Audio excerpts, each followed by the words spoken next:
guys! Welcome and welcome back to my YouTube channel. Today, tuturo ko sa inyo kung paano ba mag-loan or manghiram ng pera sa GCash account. So, ayan, sobrang dali lang nito. First is go to your GCash account and then i-enter nyo yung password nyo dito and then mag-open kayo. After nan is pumunta kayo dito sa borrow and then itap nyo itong G-loan. So, dito guys is makikita nyo you can borrow up to 75,000. So, ibig sabihin yan is pwede akong mag-loan ng 75,000 pataas dito sa GCash. After nan is itap nyo itong get started.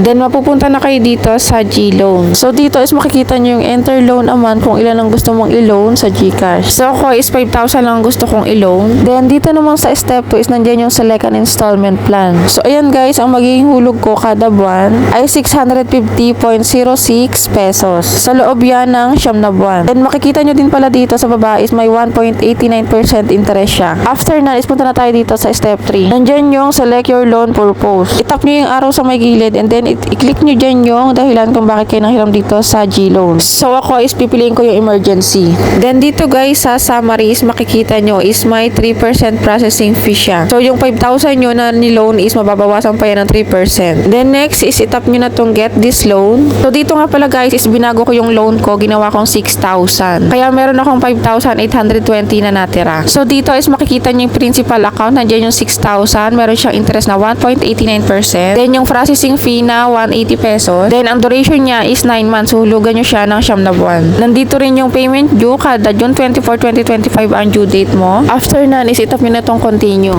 Tap confirm and then may magsasend sa inyong 6-digit authentication code sa inyong mga GCash number. So after nyo ma-receive is i-enter nyo lang siya dito sa 6 na box. Then, after nyo makapag-enter, itap nyo na itong submit.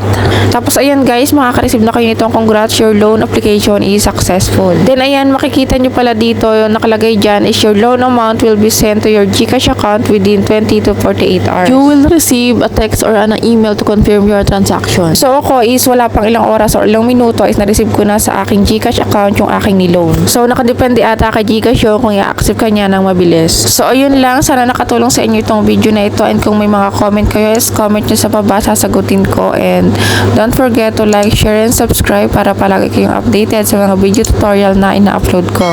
Yun lang, see you on my next vlog. Bye bye!